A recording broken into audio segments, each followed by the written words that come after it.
കണ്ണൂർ ആറളത്ത് വനവാസി ദമ്പതികളെ കാട്ടാന ചവിട്ടിക്കൊണ്ടതിന് പിന്നാലെ പ്രതിരോധ നടപടികൾ വേഗത്തിലാക്കാൻ തീരുമാനം. മുടങ്ങിക്കിടക്കുന്ന ആനമതിലിന്റെ നിർമ്മാണം വേഗത്തിലാക്കും. അടിയന്തര പ്രാധാന്യം കണക്കിലെടുത്ത് പ്രദേശത്ത് സോളാർ ഹാങ്ങിങ് ഫെൻസിംഗ് സ്ഥാപിക്കാനും തീരുമാനിച്ചു. മരിച്ചവരുടെ കുടുംബത്തിലെ ഒരാൾക്ക് വനംവകുപ്പിൽ താൽക്കാലിക ജോലിയും നൽകും. ഇവരുമായി മിഥുൻ പിള്ള ചേരുകയാണ്. മിഥുൻ, ഇന്നലെ ചേർന്ന ഒരുതല യോഗത്തിലാണ് ഇത്തരത്തിലുള്ള ഒരു തീരുമാനം ഉണ്ടായത്. ഈ തീരുമാനത്തിലേക്ക് ഒരു അടിയന്തര പ്രാധാന്യത്തോടെ നടപടികൾ ആരംഭിച്ചു കഴിഞ്ഞിട്ടുണ്ടോ?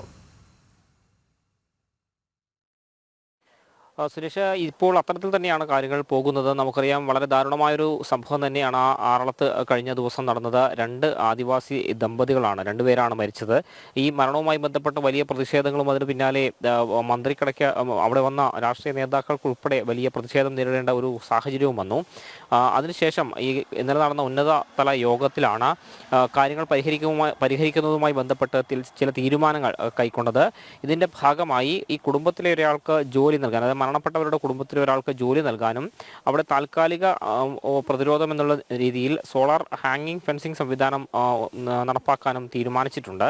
ഇതുകൂടാതെ മരണപ്പെട്ടവരുടെ കുടുംബത്തിന് 20 ലക്ഷം രൂപയാണ് നൽകുക. ഇതിൽ 10 ലക്ഷം ആദ്യ ഗഡുവായി അടുത്ത ദിവസങ്ങളിൽ തന്നെ നൽകുമെന്നും മന്ത്രി AK ശശീന്ദ്രൻ വ്യക്തമാക്കിയിട്ടുണ്ട്. ഈ 10 കിലോമീറ്ററാണ് പ്രദേശത്തെ ഈ ആനയുടെ ശല്യം ഒഴിവാക്കാൻ ആനമതിൽ നിർമ്മിക്കാൻ തീരുമാനിച്ചത്. അതിൽ 3.5 കിലോമീറ്റർ മാത്രമാണ് നിർമ്മാണം പൂർത്തിയാക്കിയിട്ടുള്ളത്. ബാക്കിയുള്ള 6 കിലോമീറ്ററിൻ്റെ നിർമ്മാണവും വളരെ പെട്ടെന്ന് തന്നെ പൂർത്തിയാക്കി ആ പ്രദേശത്തെ ജനങ്ങളുടെ സുരക്ഷ ഉറപ്പുവരുത്തുമെന്നാണ് ഇപ്പോൾ വ്യക്തമാക്കിയിട്ടുള്ളത്. സുരേഷ്. Yes.